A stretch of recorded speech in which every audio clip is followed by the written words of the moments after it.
"Never mind that," replied Thomas. "I've something important to say. Do you realize it's been a whole year since Mrs. Kindly saved us from a nasty accident?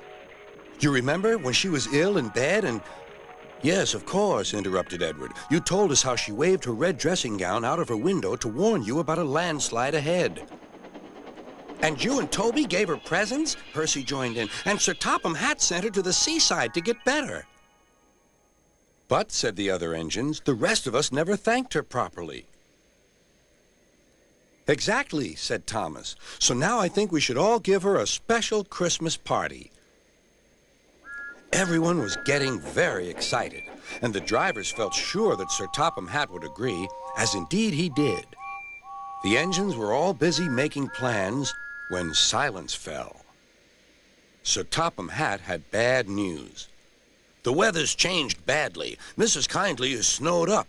Toby says he'll help to rescue her. You must help too, Thomas. There's no party unless you do." Thomas hated snow, but he said bravely, "I'll try, sir. We must rescue her. We must." "There's a good engine. You and Toby will manage splendidly."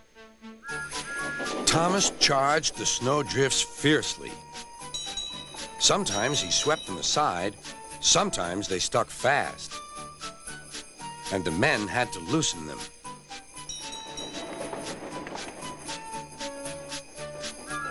But at the cutting near the cottage, they could go no further. "Look at that!" exclaimed Thomas's fireman.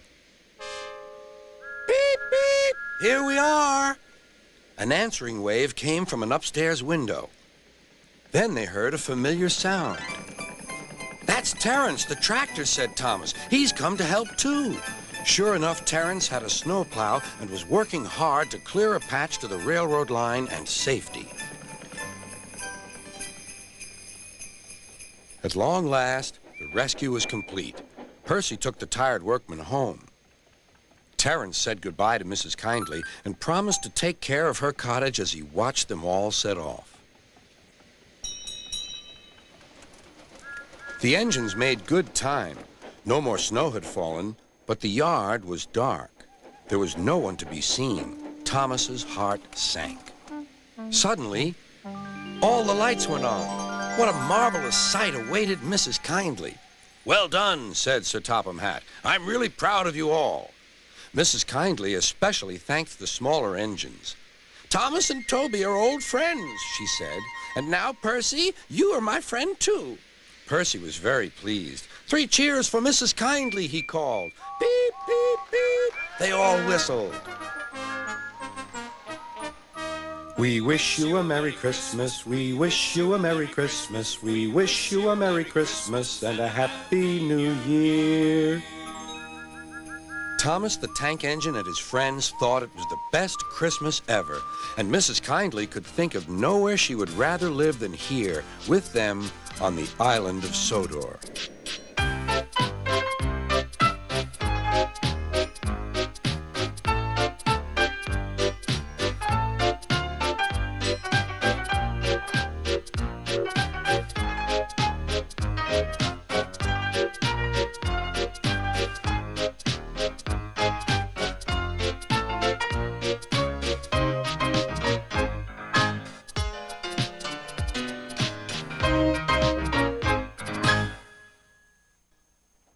It was 2 days before Christmas. Many children were expected on the island of Sodor. All the engines were busy with the final